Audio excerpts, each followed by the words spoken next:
कि हमारे सिपाही कश्मीर में मर रहे हैं और उनकी हत्या का कारण पड़ोसी देश से आने वाले टेररिस्ट हैं। मैं तो ओपनली कहा था सरकार से, मैं तो ये भी सरकार से सवाल किया, मोदी सरकार से, कि क्या वो उन पीड़ित परिवार से कहेंगे जिन्होंने अपने बहादुर सिपाहियों को कहा कि आप भी कल क्रिकेट मैच देखिए।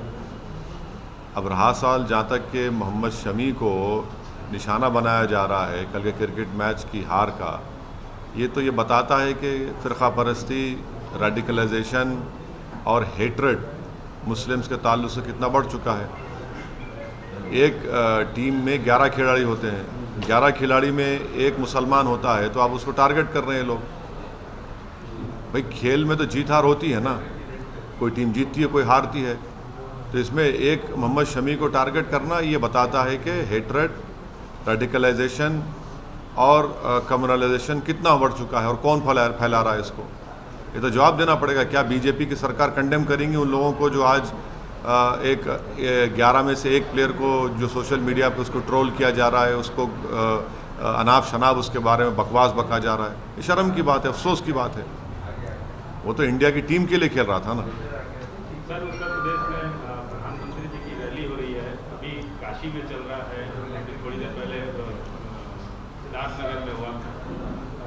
मेडिकल सुविधाओं को लेकर काफ़ी बात कही जा रही है, कई चीज़ों का उद्घाटन कर रहे हैं, और उसमें योगी जी ने भी कहा कि आज़ादी के बाद जो लोग मेडिकल सुविधाओं से वंचित रह गए, जिनकी मौतें हो गई, उन लोगों को एक तरह से श्रद्धांजलि होगी है जो सुविधाएं दी जा रही हैं। तो योगी को श्रद्धांजलि दो बोलिए, जो गंगा पे लाशें तीर रही थी, जो नदी के किनारे जो कुत्ते लोच कर लाशों को खा रहे थे, उनको भी श्रद्धांजलि बोलिए, बोलेंगे उनके लिए? वो जिनको जलाने के लिए लकड़ी नहीं मिली, अंतिम संस्कार के लिए दफनाने के लिए ज़मीन नहीं मिली, उनके बारे में बताइए।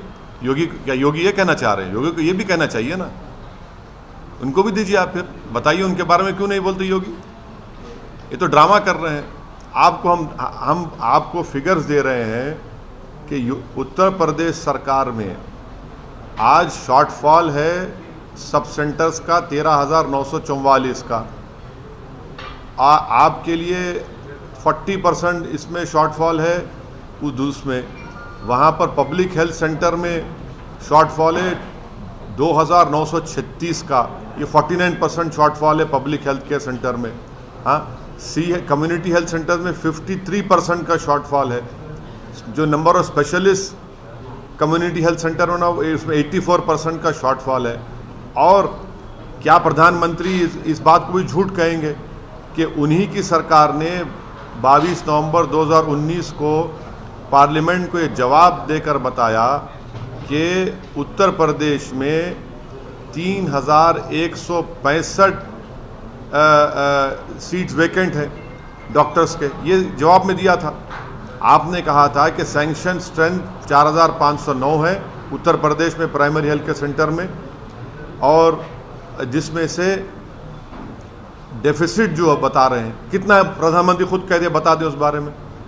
और दूसरी बात यह है कि उत्तर प्रदेश में सिर्फ 6% हाउस होल्ड, उसमें से आदमी हेल्थ स्कीम और हेल्थ इंश्योरेंस में कवर्ड है।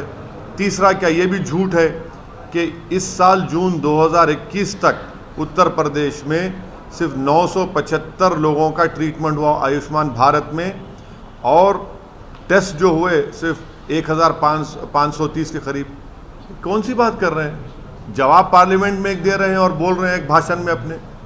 लेकिन सर, सुधार तो हुआ है। प्रधानमंत्री ने भी तारीफ किया कि दिमागी बुखार से इतने बच्चे मरते थे, लेकिन कंट्रोल किया गया। ये तो प्रधानमंत्री को ये पूछना चाहिए कि गोरखपुर में जो दिमागी बुखार से जो लोग बच्चे मर गए थे, उसमें एक डॉक्टर था कफील, उसको क्यों निकाला आपने? वो भी तो मान लीजिए ना। ये क्यों नहीं मानते सच्चाई को? आप प्रधानमंत्री को मानना चाहिए इस बारे में भी। सर, अमित शाह श्रीनगर में है 3 दिन से, जिसमें उन्होंने सिक्योरिटी पे दौरा किया और कई और मुद्दों पे भी बातचीत की, और आज उन्होंने पब्लिक मीटिंग में ये कहा है कि वो श्रीनगर में बुलेट प्रूफ शील्ड के बिना आए हैं, बल्कि हम पिछले कई दिनों से देख रहे हैं कि किस तरह से वहाँ पे टेरर एक्टिविटीज़ हो रही है। और अमित शाह ने कहा है कि 2024 तक हम पूरी तरह से जम्मू कश्मीर को फ्री करेंगे, और क्या है बुलेट प्रूफ गाड़ी में वो आया है। बगैर बुलेट प्रूफ गाड़ी में आए। मैं भी भारत सरकार के 2 डेलीगेशन में गया था, बगैर बुलेट प्रूफ गाड़ी उनको लेके फिरे। क्या मतलब उसका? जब मनमोहन सिंह की सरकार थी, हम एक डेलीगेशन में हम गए थे, और फिर दूसरा डेलीगेशन जब बीजेपी की सरकार थी, जिसमें लेट अरुण जेटली साहब और लेट सुषमा स्वराज भी थी, हम लोग गए तो बगैर बुलेट प्रूफ गाड़ी में फिरे। भाई क्या ये बात सच नहीं है कि पिछले दिनों में 25 से ज़्यादा सिविलियंस की मौत हो गई है? पूंछ में एक सिविलियन को क्रॉस फायर में मर गया। हाँ, और तीसरा ये कि आप 15-16 साल पहले जो टेररिस्ट पकड़े गया था जेल में, पाकिस्तान से जो आया था, उसको आप लेकर जाते हैं और बोलते हैं क्रॉस फायर में मर गया, तो फिर जेल में वो किससे बात कर रहा था? जेलर को सस्पेंड करना चाहिए। चौथी बात यह है कि वैली में कितने मोटरसाइकिल को आपने रोक के रख लिया, 2 व्हीलर्स को। वहाँ पर छोटे स्कूल के बच्चों के बैग की चेकिंग हो रही है। ये सब क्या हो रहा है? फिर हमको भी गाड़ी में बगैर बुलेट गाड़ी में लेके फिरे थे। सवाल ये नहीं है ना, सवाल ये है कि वहाँ पर ये हत्याएं जो हो रही है, यहाँ पर जो हमारे सिपाही मारे जा रहे हैं, उसके बारे में सरकार के पास कोई एक्शन प्लान ही नहीं है। सर 100 करोड़ के करीब डोज हो गया वैक्सीनेशन का, पूरा सेलिब्रेशन हुआ, आपने भी सेलिब्रेट किया क्या? देखिए, चीन ने 200 करोड़ वैक्सीनेशन लगा दिया चीन में, और वो किया उन्होंने सितंबर में। भारत में 100 करोड़ यकीनन वैक्सीनेशन लगाए गए हैं। कितने भारतीयों को लगाए डबल डोज? सिर्फ 31%। और फिर यही मोदी सरकार ने कहा था कि 31 दिसंबर 2021 तक सबको डोज लग जाएगा, 2 डोज लग जाएंगे। उस वक्त के जो इंफॉर्मेशन ब्रॉडकास्टिंग मिनिस्टर थे, उन्होंने पब्लिकली सरकार की तरफ से स्टेटमेंट दिया, तो भी झूठ साबित हुआ। क्या आप 2 महीने में इतने इंजेक्शन लगा पाए, वैक्सीनेशन लगा पाएंगे? नहीं लगा पाएंगे। अगर यही रफ्तार चली तो आइंदा साल 22 मार्च अप्रैल तक 2 डोज लगेंगे लोगों को, पूरी जनता को। और दूसरी बात, प्रधानमंत्री बोलते बगैर वीआईपी कल्चर। अरे 25% तो लोग अब खुद लगा लिए ना, उसमें सरकार का क्या रोल रहा? 30% प्रधानमंत्री बोलते कि मेड इन इंडिया। कहाँ मेड इन इंडिया है ये? 90% तो ऑक्सफोर्ड जेनेका की वैक्सीनेशन लगाई गई है, और वो बनाई गई बरतानिया में। उसको बनाने का इंतज़ाम यहाँ पर पूना की फैक्ट्री को दिया गया। 10% यस, जो 10% वैक्सीनेशन लगाई गई वो भारत में बनी। 90% तो वो तो इंग्लैंड बरतानिया की बनाया गया है, वहाँ बनाया गया है। तो इसमें भी सच्चाई नहीं है।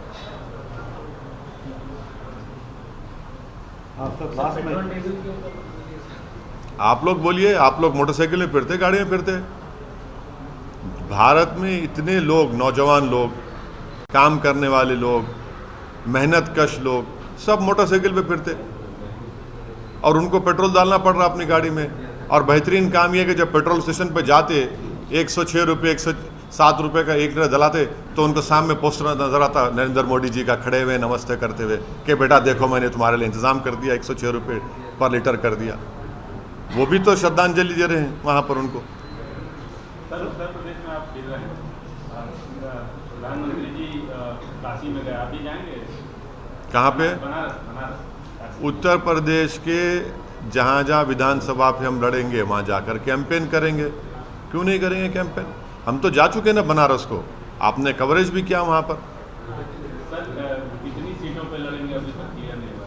अभी हमारी तैयारी, हमारे पार्टी प्रेसिडेंट शौकत साहब ने कहा है कि 100 असेंबली सीट पर हम लोग तैयारी कर रहे हैं, बैठ के फैसला करेंगे। सर फिलहाल उत्तर प्रदेश में किस प्रकार की सियासी हालत को आप देखते हैं? रोज कुछ न कुछ नया हमको देखने को मिल रहा है, इधर से उधर, उधर से इधर, आया राम गया राम, बहुत देखने को मिल रहा है। आप पर भी उसका जो है असर हमको देखने को मिल रहा है। तो आपकी नज़र तो फिलहाल उत्तर प्रदेश पे ज़बरदस्त पहली नज़र है, कैसे देख रहे हैं? हम अपने रास्ते पे सीधा चल रहे हैं, हमारा रास्ता सीधा है, हम उस पर चल रहे हैं। सिरात मुस्तकीम का रास्ता है, उस पर हम चल रहे हैं बराबर।